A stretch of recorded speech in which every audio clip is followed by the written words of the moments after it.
A little servant girl and the proud general. From the second book of Kings, chapter 5. Naaman was a very important man in a very important army of a very important country.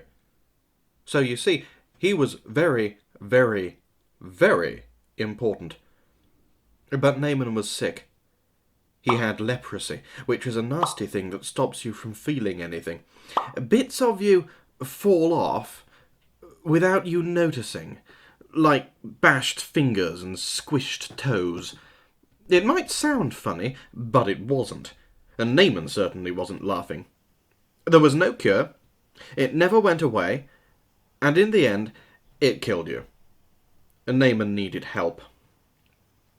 Now, there was a little slave girl who worked for Naaman, and she knew someone who could help him. But there was a problem. Naaman was her enemy. Not long before, Naaman had led an army raid on her home in Israel. He had killed her whole family, carried her off to Syria, and made her into his slave. Every night, she cried herself to sleep. She had lost everything. Why would she, of all people, want to help Naaman? Didn't she hate him and want to hurt him back? Didn't she want to make him pay for the wrong he'd done? That's what you would expect. But instead of hating him, she loved him. Instead of hurting him back, she forgave him. "I want Naaman to get well," she said to her mistress.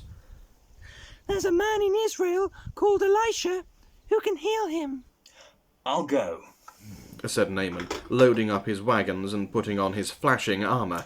"but I'll go to the palace, because that's where someone important like me gets healed." So he hurried off to Israel and went straight to the king. "My healing, please. He announced. I can do lots of things, but only God can heal." Just then, a message from Elisha arrived.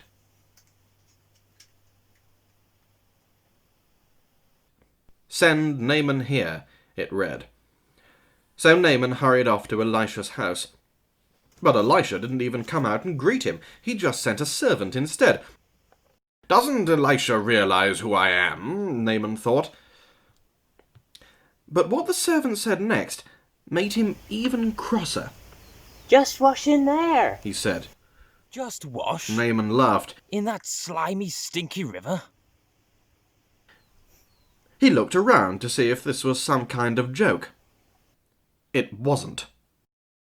"Any person can wash in a river," he thought. "I am Naaman. I am important, and I should do something important, so God will heal me."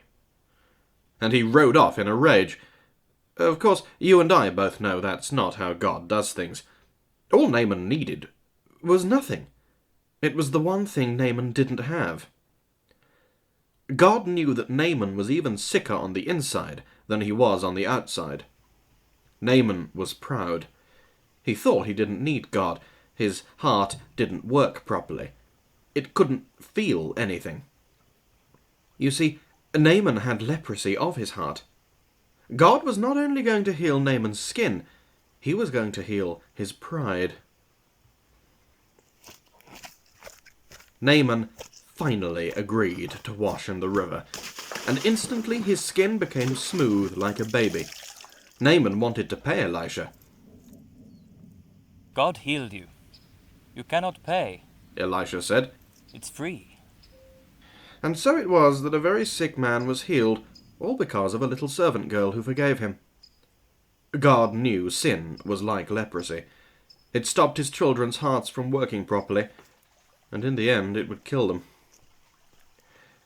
Years later, God was going to send another servant to forgive as she did, to forgive all of God's children and heal the terrible sickness in their hearts. Their hearts were broken, but God can mend broken hearts.